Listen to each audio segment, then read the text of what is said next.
Remember growing up making the perfect mixtape was an art? It would take hours or even days to get the mood just right.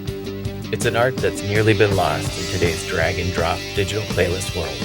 We're four friends of 35 years with many, many mixtapes between us. Join us each episode as we pick a theme, discuss the songs, and build an infinite mixtape. Welcome to the Mixtape Diaries. 3, 2, 1.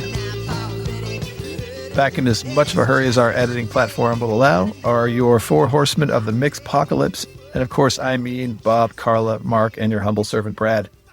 It is time for episode 40-something and 1 of the Mixtape Diaries.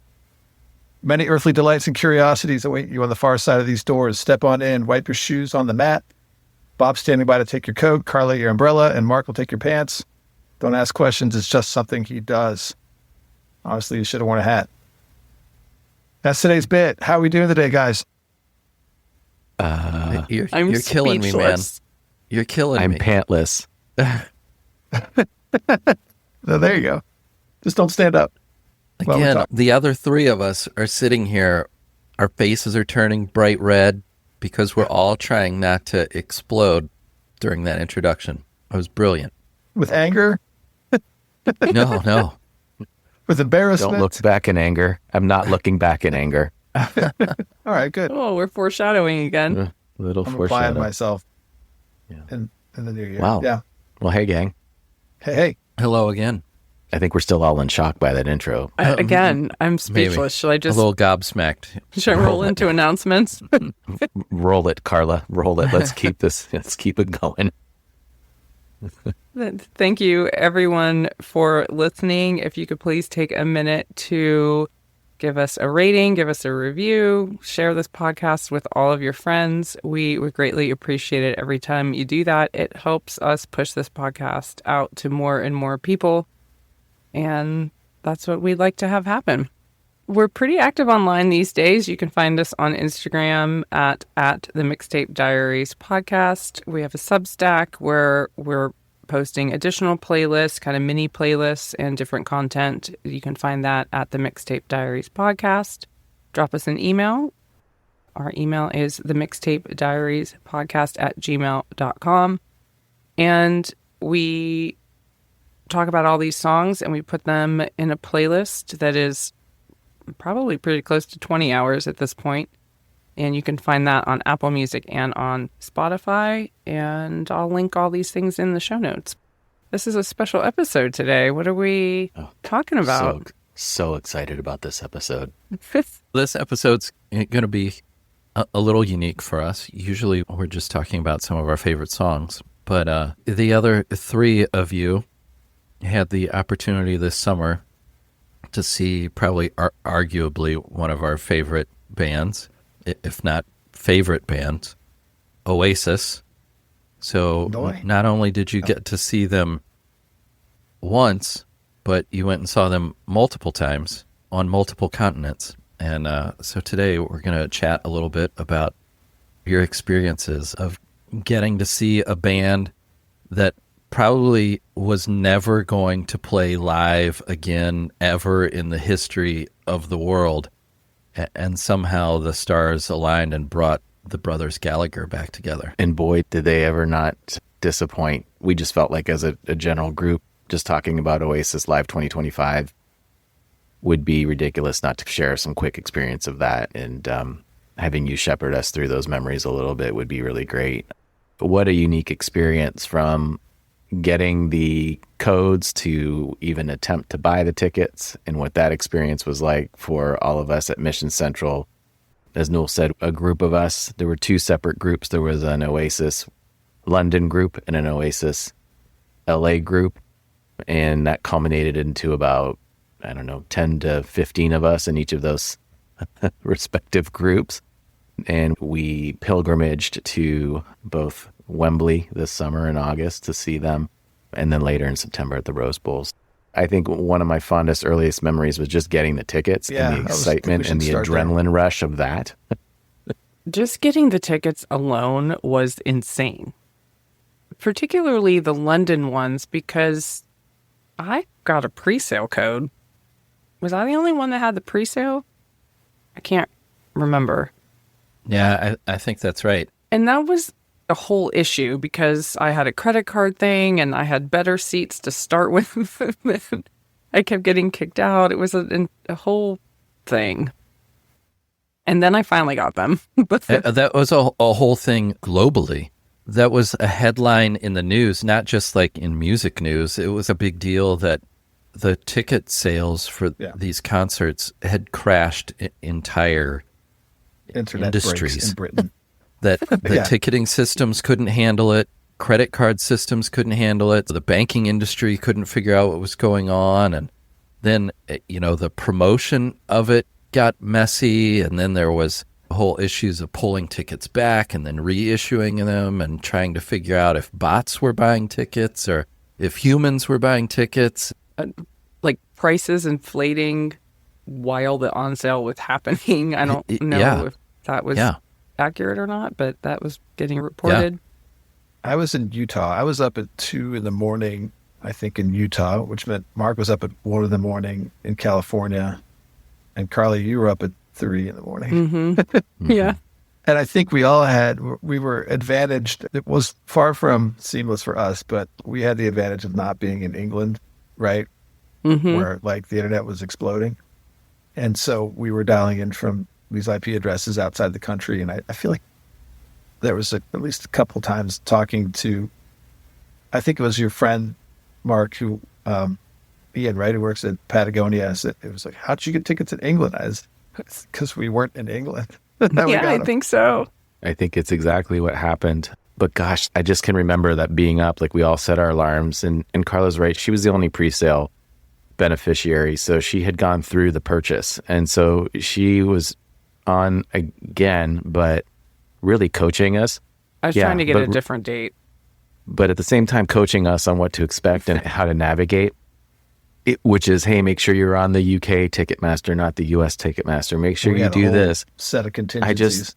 Yeah. And then you'd be in this queue, which was like 2,000 deep, 10,000 deep. Mm-hmm. And you're like, oh my God, I'm going. And then we were yelling, okay, you go for this. So Liz and Brad went for Wembley date. I went for Scotland date because we were going to work our way up the coast, the UK, and see them in multiple locations.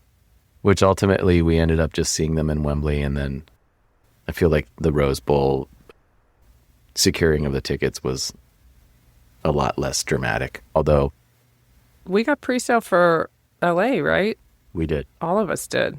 Yeah. I had no plans to go to LA, but I was still standing in Hausfrau Records in Cleveland on my phone trying to get tickets for you guys in case you needed to go and you couldn't get them. And well, not to be greedy, but you were like, I'm in. Do we need these tickets? And we were like, nope, we're good. Because between me, Mark, Liz, and Sam, we got 16 tickets in the pre-sale. We're like, what is happening? Oh. And we used them all. The stars were aligning because it was on my birthday. So the universe wanted all of my friends to go. Those had to be probably the second hottest concert ticket of the year, only behind the Eras tour, I would imagine. I guess, but the Eras tour was kind of wrapping up at that point. And it was so many shows. Like, this was just a handful of shows in a handful of venues. The number of tickets was small. Well, particularly in the U.S. Yeah, we don't have soccer stadiums here that seat 150,000 people, so there are only so many venues in the States that can do those monster shows. This is something that had appeal across generations. I don't know how many fathers I've heard say the Eras tour was great, but like, were they excited to go? Were they trying to go in the same way that everybody our age in England wanted to go, had to go, and their kids wanted to go, had to go? I don't know. I was excited about it, but I had some trepidation because the last time I saw Oasis, was on the Be Here Now tour, and I didn't need to be there then. It wasn't all that, and I thought, God, like what's going to be in the set list? Is it going to sound good? Are they going to be fighting? We're in these massive stadiums. I saw them in New York at the Academy, and it wasn't super small, but it was cool to be able to see them in that moment. So I was like, but then you got the feeling that in recent years, there aren't that many experiences like this that kind of bring us all together, brought all of England together for sure. I don't know if there's anything that can bring America together, but at least there were 90,000 people in the Rose Bowl who were all right on it. And they overcame Cage the Elephant and still like mustered all this enthusiasm and energy for the headliner. They overcame Cast. They skipped Cast. Well, yeah. We're going to cover all this, by the way. We are. That was one of the things, too, with the sale of the tickets is the sale of the tickets was way out in front of the concert, like months and months and months. Yeah. And, Almost a year. that Year. It was a year. okay. Yeah, it was summertime. So then that became one of the jokes then was that could those two guys hold it together long enough to actually get to those concert dates? And that went on for months and months, that there was still talk that the two of them on social media would pick at each other a little bit, and people behind the scenes would say that it's not all sunshine and rainbows over here in the Gallagher camp. So that was even a concern. Could these guys make it to those concert dates? Added to the disbelief that you felt. did, You yeah. had. Yeah. I think that they had to spin that story, even though we all know rationally there was too much money at stake for them not to go through with it. And similar to a Taylor Swift with all the back end deals that they had on merch and food and beverage at the stadium, like they had negotiated pieces of this deal that most artists don't get. Well, it's because you're going to sell out these 100,000 seat venues, and you could do it night after night after night after night after night. I can't speak for Mark and Brad, but I remember sitting when we finally got to Wembley. First of all, I never in 1,000 years thought I would see a show at Wembley. I don't. Why would you? I don't know why I would have ever done that. No, But I nobody would remember play there. Who would play there? that I would Stone go Roses to England to see, I guess. I don't know, unless I just happened to already be in England. But I just remember sitting in those seats, and my friend Beth and Dawn had gone to get us drinks, and Sam and I were just sitting in our seats, and I was like, buddy, we're sitting in Wembley. We just really had a moment like, holy shit, we did this. We made it here.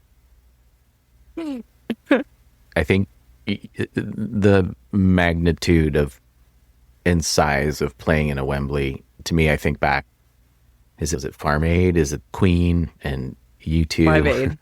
Live Aid, excuse me, not Farm Aid. Yeah, Live Aid. Like that magnitude I of a kept thinking performance is what you think about. about And then here we are in 2025 listening to Oasis, which wasn't the only incredible thing. We can argue Cast here in a moment, but we had Cast opening and then an icon in equal right in my mind, which is Richard Ashcroft of the Verb opening for Oasis. And if you're going to have anybody open for Oasis, frankly, what a pick. I think the only thing that we would all agree on is being shorted Richard in the US again was a bummer, because he was, in my opinion, almost as good as Oasis at Wembley. But these were anthems for Britain and the UK. Carla, to your point, we weren't sitting with you. We were split up. And so I was with Brad and Liz and Brad's son, Florian, and just the magnitude of walking into Wembley, the buzz, the whole day, taking the tube there. It almost felt like we were actually going to a football match and not a concert. Everybody was dressed head to toe in Oasis gear like they were a team sport versus going to a concert. And I'd never experienced going to a music concert where everybody going to the venue was wearing merch from the band that they were going to see. Yeah, you see some people doing that here or there. They buy a t-shirt and wear it during the concert, but it's not everybody. And in this case, that was the big thing. Everybody was wearing a bucket hat and everybody was wearing merch. And it was just crazy to experience. And then you get into the arena and everybody knew every word to every song and sang it at the top of their lungs for the entire performance.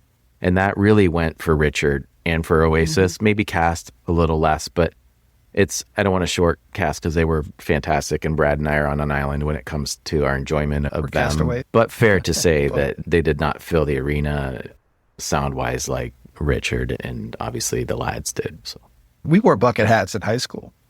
We all had them. I didn't bring one with me to London. But conveniently, one of the food vendors outside was selling cheese fries in a bucket hat. So that you could eat the cheese fries You bought that. and then put the hat on. There was like paper inside, so you weren't covered in cheese. So anyway, I went and bought the bucket hat. And the person kind of, their eyes widened and they were like, "You're the first one to buy one." It's like, well, yeah, because everybody else brought theirs. So anyway, I got a bucket hat from the food helpful vendor. for the amount of beer and other liquids that are thrown at UK shows. Yeah.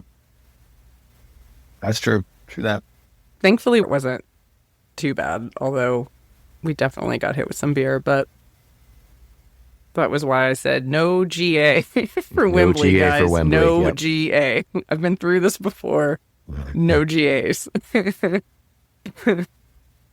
So in parallel to that, guys, I think Wembley was wild. It was quite the experience. And as Carla said, we were up in the stands for Wembley, not in GA. But if we pivot to the LA show, which was at the Rose Bowl, which is another iconic venue. And as far as North America goes, the Rose Bowl is one of the most iconic venues there is, at least in U.S. sports for college football. But there have been some pretty iconic shows over the years in there. I think of Music for the Masses, Depeche Mode 101 was filmed in the Rose Bowl, right? So certainly not a stranger to like iconic music events. And so we pivoted in the U.S. and felt a little more brave and did GA in the U.S. And so that's what we all went for, which was a completely different experience from Wembley. I think we can't downplay the crowd at Wembley. And I think that, Mark, is probably where you're headed with the LA show. Look, everyone was singing all the words in LA too, but it was different than the crowd at Wembley. Well, they're the home They team. all moved up and down, surged up and down. Yeah. Everything was moving. I think we probably should talk about the Poznan as well, which became this iconic part of this tour where as they go to play cigarettes and alcohol, everybody turns around, and that's the soccer thing, right? That's how that originated. And everyone turns around and they put their arms around their neighbors and they jump up and down, and then that is pretty much when all the beer gets thrown. And all of the stands in Wembley were shaking so much during that part. I have just never seen so many people just be so excited and singing words so loudly. Noel and Liam would just stop singing because they were just letting the crowd take it away. And I don't think we can talk about that part of Wembley enough, because that's what really made that show so special to me, at least. Well, it's definitely because they're the home team. Yeah, it's true. You couldn't have asked for a better everything culminating into the exact perfect thing than Oasis reuniting after all these years, playing at home at Wembley Stadium. I mean, you couldn't, that's what you would write down as the most perfect way to do it. So without a doubt, when rumors started up that, well, hey, maybe these guys will get back together and play a handful of shows, you know that there wasn't an option to do it any other place, that was always going to be the venue. There's just no way around that. It was going to be Wembley Stadium, because Like you can't 60K have in the stands, 30K on the ground, something like that. Yeah, I mean, I think it's so. just, it can't be any more iconic than Oasis reuniting at Wembley Stadium. And Wembley doesn't belong to like any particular soccer club. Wembley belongs to England. I feel like that's a good theme or segue, Brad, in that Oasis belongs to the United Kingdom. And I don't think we have a band in the U.S. that belongs to the U.S. I think that was kind of the other thing. Like, this was a band. Apparently, That- Bad Bunny isn't that person. No, That's I a really think, good point. it's just one of those things where I think this was a band that brought multiple nations united and everybody connected to it. And, their first tour around the globe when they were together 16 years ago, they were always bigger in the UK. They never reached the same type of following or commercial success. Yeah, they had a song here, a song there, but like we all know Oasis was just massive in the UK, and this band was capable of bringing the UK united. And like you said, Noel, they were the home team. We don't have a musical artist that can bring the United States together like that, or even North America together like that. We're so segmented and regionalized. Well, we're in much larger music. too. Yeah, fair. But I think that's what made it so special at Wembley, is that you saw that unification and the passion around. Again, I've never been at a show, and this is like shows where people know the band and love the band, but that sing every word to every song at the top of their lungs and knew every word to every song. Yeah. And it was the thing that stood out to me most about Wembley. And then sure, people were stoked at the Rose Bowl, don't get me wrong, but it was not the same energy or knowledge or passion for the band. By the time we saw them in September, everybody was going, hey, we got to go see this because we're hearing great things. It wasn't like... Yeah.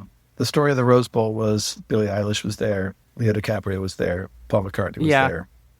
Right? Mm-hmm. It didn't feel like 90,000 regular Joes cry their eyes out. Well, Yeah. well, first of all, it's Los Angeles. So, there's going to be a huge percentage of that where it's like, well, this is a big show of a big band in Los Angeles. So, of course, there's going to be some of that. But I think when you get back to Wembley, it's Britpop. And if there's a face of Britpop, if you pick one band from Britpop, it's Oasis. And so you have a whole genre of music. It's not pop. It's not North American pop. It's Britpop. So if ever there was going to be just this perfect storm, this perfect alignment of stars, you couldn't have asked for, well, okay, so what band from the Britpop era would you like to see perform at Wembley Stadium? The answer every single time from anybody that knows anything about music is going to be Oasis. It's going to be. So it was a perfect alignment of all of those things to get them to play. And, the impossibility of them reuniting, because that never would have happened in a million years. I think that really played into it too. It fed everybody's nostalgia for that band. I don't know that maybe we talked about this while these shows were going on. I don't know if they had been touring this whole time consistently for 16 years, if this tour would have mattered like it. Not at all. Yeah. No, right? I mean, not a single it bit. wouldn't have had I don't think it would have had the impact. And you could certainly make the argument, too, that if they'd been recording albums all of this time, I think we all would reluctantly agree that the albums did not get better over time. So that certainly helps, too. And you look at the impossibility of them reuniting. They're going to play a 2-hour show. So what songs are they going to play? They're going to play the songs that everybody likes. All the hits. Not all of the crap off of the new album that nobody likes. So you look at it and it's like, this should be, if these two guys can keep it together, it should be a perfect thing. And by it's all really about accounts, coming that's what together, happened. right? Like, not to get too big picture, but how many things are there out there that people can come together over, as opposed to divide and argue over? And we could divide and argue over Be Here Now. But like, the only two people that couldn't get on board with Oasis, as far as I could tell, was Liam and Noel.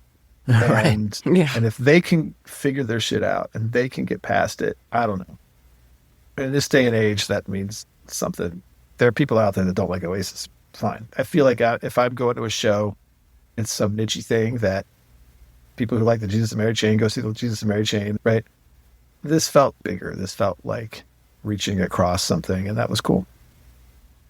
Well, I think the only bands that you can even start to get close to having something like this occur would be if the Beatles had gotten back together, if Led Zeppelin, Pink Floyd, Pink Floyd. I mean, there are only a handful of bands where you can see that there are these huge divisions in the band that took something that was obviously brilliant, perfect in its execution, and then the humanity of it ripped it apart. And there are only so many bands that you could list that if they got back together, it would be like, this is an impossible thing that's happening because of the divisions, but for some reason, it's all coming back together. I don't think there are very many bands where you could really say that, well, okay, here's a band that hasn't made music in 20 years, and they're going to get back together and play a concert. How many bands could you list that you would be willing to travel halfway around the world to go see play live? I mean, these days it feels like I'm doing that a lot, but, but certainly, listen, Oasis ended abruptly, and I think 16 years passed, and you're like, wow, I took it for granted 16 years ago that this band was together, and agreed, maybe some of the content of the albums in the late there were reflective of where the band was just from a mental state and relationship state. It was a mess. They all admit it. A lot happened in the last 16 years individually with projects, and here they are, somewhat matured and showing the world how to be rock and roll stars in an era when we need that, with bullshit capitalism and marketing and all this stuff that has really kind of deteriorated the quality of music we get in modern era. They came out and just sold out arenas, and I just can't think of anybody that's done that in modern time. In the rock and roll sector, yeah, we've had pop artists come through and do it, but I think it's just really exciting for rock and roll. It's exciting for music, and I love that Richard Ashcroft was interviewed on Radio X, and he was talking about how influential the Stone Roses were for Liam and Noel and him, and they wouldn't be here if it wasn't for the Stone Roses. And Richard was saying, I hope that us being on stage is connecting with young artists in these arenas to like inspire them to follow in our footsteps and carry this on. And you could just see the humbleness of these guys, even as big a personalities as they are. There's just this gratitude and humbleness that they're taking through the tour that they went through and trying to pass it and pay it forward and pass it along. And I think that's what made these shows so special. And certainly, soaking it up, and going to Wembley was just so emotionally overwhelming and such an experience. But when it ended, I wasn't sad. I was sad because London was coming to an end, but I knew I was going to see Oasis again in 6 weeks' time. And so I'm like, oh, it'll be great to see it again. When Rose Bowl happened, then I got sad. Then I started to have some withdrawal, because all of a sudden the adrenaline rush of knowing I was going to be with a group of friends, knowing I was going to see Oasis and the openers and things, all of a sudden the finality of it all really set in after Rose Bowl. So one of my favorite things about this whole, because I did end up going to the Rose Bowl, Allie decided to go, and then I was like, all right, if there's a ticket, I'll go. After the show, we got back to the hotel and ran into this guy from Manchester who was going the next night, and got to talking to him and had just the best imaginable conversation with this guy. And it started really with me saying, we all grew up in Ohio. Probably haven't heard of Warren, Ohio. But we lived and breathed Manchester from when we were 12, 13, 14 years old, with the Smiths, with James, the Stone Roses, Joy Division. I named them all, and he's tearing up. He's like, you guys care about all this music in my city? And I was like, yeah. And he was just he was so gratified, because this is a guy who'd flown from Manchester to California to see the show. I don't recall whether he said either to see them again or because he wasn't able to see them in Manchester. Either way, it's impressive. And it was so, I felt like I had an opportunity to tell this guy what his city, which as far as I'm concerned is rock city, it is the most important music city in the world, what it means to us. And he was so gratified to hear that. He was so touched to hear that. So I got a little bit of something after the show with that. I got a little bit of a kick after the show. But yeah, the next morning was kind of dreary. I'll give you that. I think that's the beauty of what happened with this show. Like, we were just talking to just all these people who, like, especially in England, like, couldn't believe we'd traveled from America to come see this band and that we knew all these other bands. The same thing was happening, like, around us at Wembley. And I think these songs just mean so much to so many of us who are now in our 40s and 50s, that to just everybody come together, you could just, there are those moments in shows that the communalness is just so palpable. And Wembley in particular was that way. There was a spirituality to it in everybody coming together. And we felt that in LA too, but we were rolling like 19 people deep for the LA show. So we were kind of our own little unit. But I don't know. Those shows were just super, super special.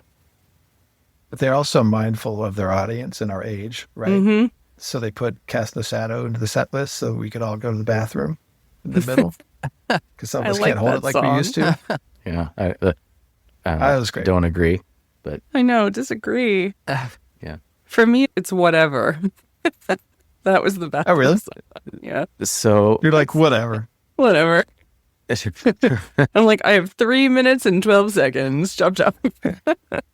So instead of going down the spiral of the songs you might not care for, maybe we should just summarize. Sorry, I have that in me. Let's go half full and positive here, but let's maybe just highlight like a favorite song from the two shows. You guys have one? So for me, it's Bring It On Down. When I saw it was in the playlist, I was surprised because I thought really off of that record, Up in the Sky or Columbia, some of these others, Shaker Maker was a single, right? So when I saw it on there, my heart leaped because I always thought that song was really underrated.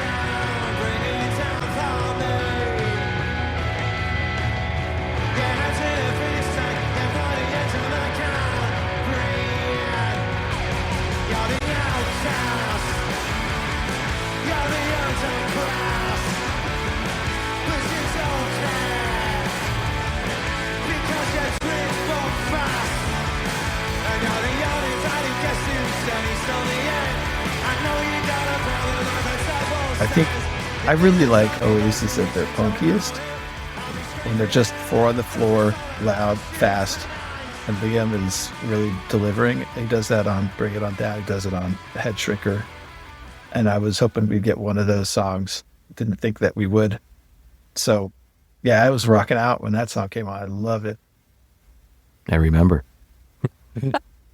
You know, I was listening to the live version today before we got ready to record, and then I realized that song goes right into Cigarettes and Alcohol. So as that song was ending, everyone was getting ready to do the whole Posden thing, and so it was such a great song to play before they rolled into Cigarettes and Alcohol. That's how it is on the album too. Anyway, so that was mine. That's an awesome one. And I remember sitting, I was right next to you because we were definitely strategically placed and bookended by Liz and Florian. So Brad and I made sure we were sitting next to each other for pretty much everything. I can remember vividly Brad losing his mind and his bucket hat when that song came on. Carla, did you have a favorite from the two shows? I picked Little by Little. I picked the live version. That they released a few live versions after the UK shows. And this one in particular is from our show. It's from the August 2nd show.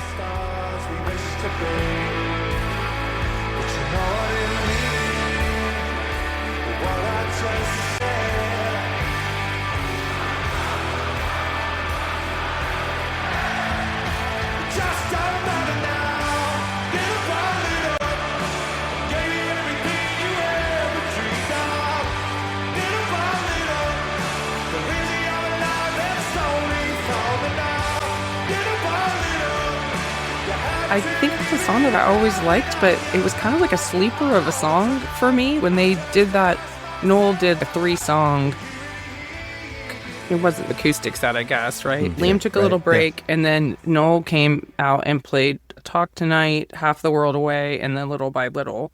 And still, even this morning, I was listening to that song, and when it gets to the part where the crowd starts singing the chorus, I well up every single time. Like, I cried at Wembley during this song. I cried during Half the World Away. Those songs just, I don't know. I don't want to call them throwaway songs from listening to the records, but I don't know if they just mean more now, all these years later. Like the lyrics hit you different, and just the moment during the show was just pretty incredible. So that was my pick. But that's the only song they played off any album that was released in the 2000s. That song's on Heathen Chemistry. I hadn't heard it before then. I didn't know it. It's a great song. Real? What? It also describes half of our seating arrangement at Wembley, Yeah. as Mark just said. There was a point where someone, when they were singing Little by Little, I think it was Sam, he was like tapping on Liz and Mark. But Yeah. Yeah. It's the official song of the Little Household, Little by Little. So Yes, makes sense. I think, Carla, those songs feel more meaningful when you have 90,000 of your best friends singing it at the top of their lungs. I mean, Half the World Away, when we were half the world away, was like, what? Yeah. It becomes pretty different, not to mention many pints consumed. So how about all the B-sides in that playlist? Half a World Away. There was Fade Away. Yeah. Yeah, there's a Mark, bunch. what was your song? Talk tonight. You know, my immediate was, just because of the physicality of it, was to say Cigarettes and Alcohol, just because of the positive. But when I really reflected on it, and part of me hates to pick this song because it's such a popular one just for everyone, but Champagne Supernova is, as I really kind of laid on it, and for two very different reasons. So when Champagne Supernova played at Wembley, it was incredible because of that flare in the middle of the general admission. So there was, somebody launched a flare out, and it was just crazy. You know, it was the last song of the night. It was dark. The flare's up. You could see the whole crowd. Everybody's losing their minds. Everybody's crying. Like, it was pretty special. And as I mentioned earlier, like worrying about, oh, okay, it's the end, but it was only the end of part one of the Oasis journey. So there was just an experience, oh, I can't wait to see them again, and seeing that flare, which I've never seen anything like that before. How many special people change? How many lives are living strange? Where were you while we were getting high? Slowly walking down the hall, faster than a cannonball. Where were you while we were getting high? Someday you will find me caught beneath the landslide. Fast forward to the Rose Bowl, Champagne Supernova was totally different because it was really the end, and it was very emotional, and the friend group had We could see the expanded fireworks, too. Yeah, we could see the fireworks. The friend group had expanded exponentially by double, and we were all together, whereas in Wembley we were split up seating wise. So the emotional magnitude of Supernova and at the Rose Bowl really hit me and struck me, and everybody was hugging and crying and just kind of really into it. So for me, just the general how I felt during those two were pretty different, but really special nonetheless, and pretty equal. So that's where I landed. It's just hard to beat that song and the length of that song, and because it's so well known, even in LA, people were singing it at the top of their lungs. So the experience was just really cool, you know? The graphics were cool for that song too. Yeah. The graphics package was really neat, and I mean, it made all our pictures really cool from that song. And then, yeah, we could actually see the fireworks, which were, both of us were seated in Wembley. Like, we could kind of see There's it, like a but cover. Yeah. yeah, we were under the covered section of that stadium, so we couldn't really get the full view of them. And it was also a full moon that night in LA, so you had all of that as the backdrop. It was a really special moment. And then always watching the Gallagher brothers walk off stage, because we haven't talked about that yet, but for all the dissension and everything, even going into this tour, like, is it going to happen, blah blah blah, like, those two were so in connection with each other and just hugging and having funny little moments between each other, and they're brothers. You could see it. Like, all of that was just really, it was cool. It was cool to just see them also having a good time and being appreciative of what was happening. Yeah, I remember a point where Liam needed his vocals brought up, and he was looking over to the sound guy, and he was telling him to take up his vocals, and then he sang some more. and he looked over and he blew him a kiss. Like just little things like that were like pretty special moments that you just don't, you wouldn't, you catch them and maybe you don't, but yeah, it was pretty cool. Can we just briefly mention the story he told about swimming off of Santa Monica Pier and having a conversation with a shark about the show that night? Oh, yeah. He did this everywhere. That was awesome. Like he would have some... Was this something about a kangaroo in Australia? Oh, was it really? Yeah. He was talking about everybody being stoned in LA. It was before the Posnum that we wouldn't be able to get going because everybody's stoned in LA, but he's like, I think you guys can do it. And I think that was where whatever the culturally relevant hat was in each of the stops. He's wearing a sombrero down in Mexico City, and yeah, pretty crazy. Did you guys have a favorite opener of the bunch, out of curiosity? You got your favorite Oasis songs, but were there particular openers that you lean to or something that comes to mind? I think I know where Brad's going This here. is the entree for the discussion around Cast. Yeah, so I was really excited to see that Cast was added because I hadn't heard anything from them in years. So they were a Britpop band, maybe like a second phase Britpop act. John Power, he was in the Laws, but when the Laws were no longer a going concern, Lee Mavers was kind of not with it anymore. He put together this band. They put out this album, All Change, which I liked very much. Just a lot of power pop with interesting guitars, like his voice. He's a Liverpool guy. It was just, I don't know, Heartland style Britpop that I think of riding to Boston and on the Peter Pan bus to see Kate in like 1996. I can distinctly remember like riding out of the Port Authority with this track one, the disc, playing all the way up through upstate New York. We were picking a song from each of the openers. I've been assigned Cast for good reason because I think Carlin certainly wasn't going to take it. I should say also I got a little bit of a snit in LA because Cast was about to come on. We had rented a party bus, so we were in the parking lot, and it wasn't hot, but the sun was relentless that day. Standing in the sun, and suddenly everyone decided to go to the bathroom serially. So it was like a 5-minute walk to the porta potties, and then someone would come back and another person would go. So by the time this concatenation of pissing was done, we had missed Cast. But we arrived just in time to catch the latter half of Cage the Elephant. I was spared some of that because of Pat's problems getting into the gate. So thank you, Pat, for having a wonky phone in that moment. So anyway, I was in a snit about it. Of course, Carla was like doing victory laps, like she had successfully participated in the filibustering of Cast. Anyway.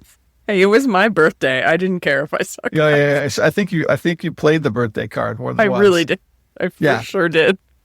And there was a little bit of, you can go ahead if you want. Yeah. So anyway, they played like 6 songs. My favorite Cast songs are not what they played. And I thought I could maybe sneak one in here. Like I could totally Trojan horse one in here because who's going to check to see or remember it? Cast didn't play Promised Land, Brad. But anyway, I played it straight because Mark said I needed to pick one from the set list. So I picked All Right, which was their lead single, first track. Out to sea and tell me what we came here for. Is it what they say or is the more than we can know? And if so, which way am I to go? Which way am I to go? It's got those seagull guitars that I like. I was talking about it. Well, I was talking about a flock of seagulls in that episode. Anyway, that's Cast. That's all I got to say about Cast. Have at it, Carla. I didn't know them at all. I had never heard them before the Wembley show. And like, I don't know, they were just okay. They didn't really do anything for me. Yeah. Their look was so disjointed that so that was interesting. it was bothering me. They were Britpop people with short haircuts, and he had the bright red hair. He's clearly gone full hippie. There was a guy with a 3-foot beard playing guitar. Yeah, it, like visually was tough. Yeah, he's very like kind of groovy. Like you wouldn't detect that from the record. watching him do that was just not, it took me right out of it. Yeah. I wasn't into it. I actually don't mind their new songs. They do have a new album coming out at the end of this month. Yeah. And they played this song called Poison Vine with that R&B singer, P.P. Arnold. She came up on stage with them at Wembley. Actually, that song's pretty good. But I wasn't into any of the other ones. But I had to, like, not look. Yeah. There was a visual disconnect because it's Britpop music and they look like a jam band. Yeah, they look like the Spin Doctors. It was like the Spin Doctors playing Britpop. Yeah, yeah. But that leans to there's the psychedelic, jam nods there. And listen, Cass is fun. I'm in Brad's camp on this. They were enjoyable. It was fun to see them. I was always a fan of the Laws too. The reason Cass was there is the Gallagher brothers are friends with those guys. They've known them since the 90s. I think it's really cool that they're paying homage to them still. And I think that's what Liam and Noel maybe don't get enough credit for, is how loyal they are to folks and in that sense. And Cast opened for Oasis at Nedsworth in 96. So I think a lot of people forgot that or don't recall that. So there was a distinct connection to them opening here all these years later on this particular tour. And interesting that they're the ones that were chosen to cruise around the globe with them. They went to all the stops, whereas Richard Ashcroft was only the UK, which that was my favorite opener of the bunch, hands down. And in some cases, pretty damn tied at times in my mind with Oasis for quality of showmanship. I don't know. I feel like we got shorted not having Richard across the pond here because I would have loved to have seen him again. I do agree with you. I think John Power might be the guy you'd want stopping fights between the brothers in the hotel. Everybody just chill, man. Yeah. Cass was just stoked to be there. They were jovial and fun and just soaking it all in, and following them on Instagram. Their little short reels were just like, everything was just, they knew their place. So I thought it was great. Brad and I were rocking out to him. So it was good that we were split up at Wembley appropriately. Because the pro cast was sitting together and anti-cast was also sitting together. Yeah, so it was hard to beat Richard Ashcroft, and you picked a perfect song, I think, for our playlist. Yeah, I mean, it's hard not to pick Bittersweet Symphony because it's such an iconic, well-known song. But for me, the song that was most touching was The Drugs Don't Work. Waiting to drown. This time I'm coming down. And I hope you're thinking of me. Is you let down on your side? Now the drugs don't work.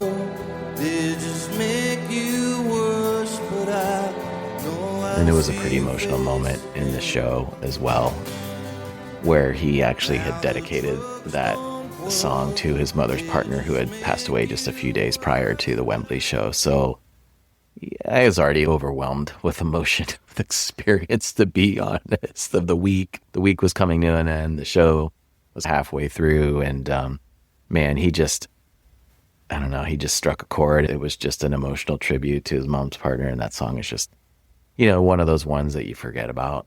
And it was just beautiful. And the whole stadium was silent and yet singing the song with him. Yeah. So it was kind of weird how it was silent and quiet, but then everybody was singing it with him. I don't know how that happened, but It was another one of those songs, too, that I think being older, like the lyrics sort of hit us in a more personal spot. And I remember I was sitting there and I was like, oh, God, I think I'm going to start crying. And then out of my periphery on my right, I see Beth wiping away her face. And then on the periphery to my left, I see Sam wiping his face. And I'm like, oh, my God, we're all crying at this song. Like, what is happening? Was that the song Florian fell asleep to, Brad, by the way? There's a great picture that Mark took of, like, he nudged him and woke him up. He's got this, just got out of bed, cranky look on his face. It was during Richard Ashcroft. I think we lost Florian at some point. So the Gen Z, the Xenial Zer kind of fell asleep during Ashcroft in Wembley, if that's even possible. I don't know how he could fall. I mean, I guess, are you sure he didn't fall asleep during cast? dude keeps weird hours. Because Richard Ashcroft, can we talk about what a rock star this guy is? We could have watched an entire set of just Richard Ashcroft. His stage presence is insane. He's a rock star. Yeah, and it's not overstated either. No. It's this like subtlety that he has. He has this swagger that is so goddamn cool. Yeah. So goddamn cool. Yeah. And didn't he say something like, before the best fucking band of all time comes on, I'm going to play the best fucking song of all time? Yeah. Something like that. And then he played like Bittersweet Symphony. And I was like, yeah, okay, you can say that. Yeah, you can get away with that. I saw him play here at the Greek. He opened for Liam when Liam was doing his solo tour right before COVID. And he came out by himself, dressed in all white and an acoustic guitar, and laid down the most ridiculous set of music, pretty much similar to what he did at Wembley, but just acoustically on his own. And Liam came out for his gig and he's like, what the hell, dude? I got to follow that. He was like visibly irritated at how good Richard Ashcroft's set was, that he had to come out and then subsequently he had all these vocal issues. And that was like, oh man, maybe Liam's just kind of at the tail end here. I don't know how much more he's going to be able to sing. And then certainly he's beyond come back from that. It's the end of the tour, so he's probably just strained and tired and things like that. But I think testament to where Liam's at today and how committed he was to fitness and health and all this stuff to come and show up every night and belt out those things. And Richard was very complimentary of Liam on that front too. But yeah, he's just a goddamn rock star, man. And he's so cool. I mean, I bought his sunglasses. I was obsessed. And then like, I look like an idiot in them and he looks so cool in them. Right. So. Yeah. I want that leather jacket. Yeah. I'm not a leather jacket guy, but I want that one. Yeah. You know, he stole Jason Pierce's girlfriend from Spiritualized and married her. Richard Ashcroft did? They're still married. Good for him. Yeah. All right. Well, I'll talk about A Cage the Elephant song, which none of you want to talk about. So this is where Bob comes in, because Bob usually aligns with you. Even if he wasn't at LA, he'll be like, yeah, I'm down with Cage. Well, here's the thing. I'm not going to talk a whole lot about them because we've recently talked about them. Oh, it's true. This song that I picked was Cigarette Daydream. It's actually their second number one song. The first one being Come a Little Closer, which is also off that same 2014 album, Mellophobia. You were looking out of place, gathered up your things and slipped away. No time at all, I followed you into the hall. Cigarette, daydream. You were only 17, so sweet with the mean streak. Nearly brought me to my knees. This song has gotten like 1.2 billion streams on Spotify. Like it is one of their more popular songs. Look, I really wish Richard Ashcroft would have opened in LA or on the US swing. He was the perfect opener. The thing I will give Cage the Elephant credit for is they also grew up listening to Oasis. These songs were some of the first songs that they learned on guitar.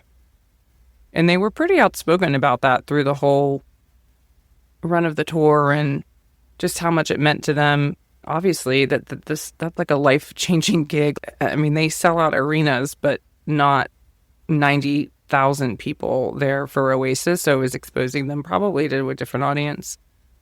They were in the crowd every single night. I follow them on Instagram, and every single night they were in GA, like back by that front of house tent, singing the words to every song and just being so excited to be there. And I think while their music doesn't hit all of us in this group, I think they put on a terrific live show. I've seen them numerous times. We've talked about it before. I just think it was cool that they were as appreciative as they were, and they were very outspoken about it, like through the whole tour, about how much it meant to them and how much respect they had for the Gallagher brothers and their brothers as well, the two main guys in that band. So I think they did the best they could. The people knew the most popular songs. I thought they were entertaining and they got the crowd going. Like people were singing Cigarette Daydreams and Come a Little Closer. They always close with those two. I thought they were good. I was excited to see them, but I do realize they are no Richard Ashcroft. It was fine. I think at the point it was neither here nor there for me. Like I don't consider myself a Cage fan or really listen to them, but I wasn't like offended by them. Like it was entertaining and like the crowd was kind of into it. And I think strategically that's why they were on the North American tour. Mm-hmm. There's more audience appeal there, where again, it just highlights the gap between the UK and even some of the rest of the world with their Oasis popularity versus here in North America. And the fact that maybe now after Oasis Live 2025, Oasis has a totally different cachet here in North America than they did prior to this tour. But certainly the insertion of Cage the Elephant on the North American dates was really for an audience appeal perspective. Because again, Richard Ashcroft's not going to draw it like he did in the UK. Yeah. Those are like British icons, United Kingdom icons over there. Over here, they're not. So they needed probably something to create a little more audience appeal. And to your point, Richard Ashcroft was on the South American part of that. The Central and South American part of this tour, he was back on. So it was just North America that he didn't do. So clearly they looked at the numbers. I'm fine with them. You'd be surprised to hear. I was at a big snit because we this cast. And suddenly it was like, let's move heaven and earth to catch the tail end of Cage the Elephant. And then I was getting in a snit because we were all waiting for beers. And I looked at Don and I was like, I'm going to see this band. I just walked off. I was like staring darts at you because you were slow walking cast. So it was on that basis that I looked at Mark at one point because I knew I had an ally if I framed it just right. I said to him, hey, that lead singer is kind of like Richard Ashcroft if he was a douchebag. And Mark goes, yeah. And I was like, yeah. And that was so unfair because it had nothing to do with Cage the Elephant. It had everything to do with people peeing when we could have been watching cast. And we'll leave it there.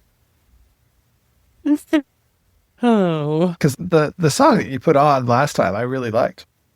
Yeah, we had Portuguese Knife Fight in the last time we I talked like that about a lot. You would actually probably like some of the songs off this particular record because it is the most garage rocky of all their albums, actually. It's their third record, Melophobia. I will say, Noel, you were missed tremendously during both venues. You were like the missing link. So next time they come, we got to make sure you're with us. Next time, huh? Yeah, 2027. Well, I think the crazy thing is you guys probably got to see the last great rock and roll band play the last great rock and roll concert. There isn't anybody out right now that I could think that would equal the draw power that they had for just those handful of shows. And arguably they could have played many more nights at each one of those venues and filled the place up. So, you know, you guys were probably pretty fortunate. We talk a lot about being able to see bands or bands that we've missed, never got to see live. And Oasis is a band that we've probably all seen before. I'll never forget that I saw them when they were touring on their very first album in one of the teeny tiniest little venues that you probably could have ever seen them at. And that was Odeon, right? Yeah. Seeing him here at the Odeon in Cleveland, I had my face melted off by those guys that night. It was totally crazy. So then to be able to turn that around so many years later, and honestly, probably the last great rock and roll band, play undoubtedly their last shows ever, that's a pretty special experience. We're holding out hope that they can keep this together, but I think they want to be careful not to saturate too, if they just keep going round and round. I don't know. It'd be interesting to see where they take this. I've heard that there's going to be no new music, and that probably makes strategic sense. Yeah, and you know, it is one of those things too. It was lightning in the bottle for those first couple albums, and to be able to replicate those kinds of just complete album experiences, those whole albums are so good. And like we've hinted at, just as the albums came out, they just weren't as good as those first couple albums. It would be really tough for them to get back into the studio and make albums, I think, that are as good as those first couple. They would really have to work at it. And then, is it the same? Is it as special as those albums coming out? Because now you know they're working at it. They're trying to make albums as good as that, where definitely maybe it just happened. Those were songs that they were playing in small venues around England as they were a struggling new act. They put those things together into an album that's just insane. You know that they would have sold 120,000 tickets if they just came out and played Definitely Maybe front to back. And that was it. They were pretty on the mark with the set list, I think. They played a couple Be Here Now songs. It was mostly those first two albums that I thought I read somewhere Liam saying, yeah, we're not going to try to make any more. So there's no need. Yeah. That's refreshing to me. Like, I get that people want to keep writing songs. They want to try them out. That's probably really enjoyable. Probably the most enjoyable thing, I would think, would be to play a new song that people like and experience it catching on versus playing the same stuff over and over. But yeah, it just doesn't make tactical sense to do that. Well, each of those guys has their own way of scratching that itch. Yeah. You know, they've both had quasi-successful careers after Oasis. I say that knowing that they came from Oasis. It's pretty hard to beat doing that in the first place. I think what they've released has been good. Noel's stuff maybe a bit stronger with High Flying Birds, but certainly Liam's last album was great. I think the John Squire collab was okay, but still nostalgic. I know Carla and Brad lyrically don't like a lot of it. I think musically it was fun, and I didn't take it too seriously. But I don't think it's fair to compare them to Definitely Maybe if they do come out with music in 26 or 27. Nothing will ever beat that. You can't replicate the time. You can't replicate, to your point, Noel, the lightning in the bottle. Right. But they could still come out and do really great music. I think it's just the way we approach it. If you're going to compare it to Definitely Maybe, yeah, everything after that's going to fail. And every other album after that did fail in comparison to that. But I'll still take Oasis's last album over 99% of the shit that's released today. And maybe that's the wrong attitude to go about it because the bar was set with Definitely Maybe. But even their last release, when you look at what we're dealing with in the modern era, it was still pretty high quality stuff. Maybe it's just not fair. I think it would be cool to see them, if they decided to hit the road again, do like Jack White has done this past year and just show up places. Yeah. And just be like, well, okay, everybody, thanks for showing up tonight. Here's Oasis. And they just come out and play to 300 people that decided to come out and see a show that night. That, to me, kind of keeps the magic of it a little bit, that everybody would want to see them, but they just show up places and play. And that would be almost, I think, more magical than saying, well, okay, we're going to play 5 nights at this stadium that holds 120,000 people. So 1 million of you get to come see us over this next week.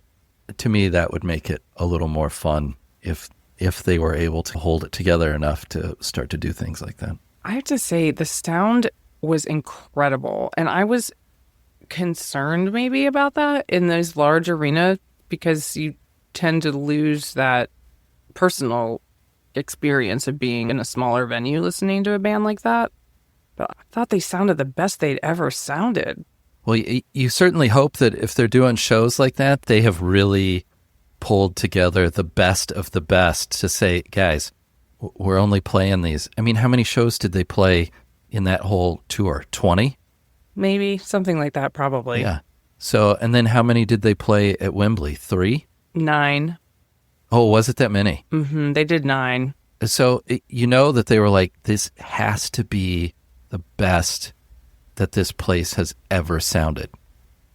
Because that was the thing that stood out to me, was that the sound was so good in a bunch of stadiums that weren't really that's almost developed always what kills those big arena shows, is that they sound terrible. because those places aren't acoustically built to do that. They're soccer stadiums. Well, and also, right, Noel delivered. I was reading or listening to podcasts where people were saying he was concerned. He hadn't played lead in a long time. And so he's got to deliver these solos. He was great. He was confident. He nailed it. He was spot on. He was precise. They all did. We talked Liam and Noel, but should we talk about Andy Bell? Should we talk about Bonehead? Every single one of them delivered, and it was vocally and instrumentally.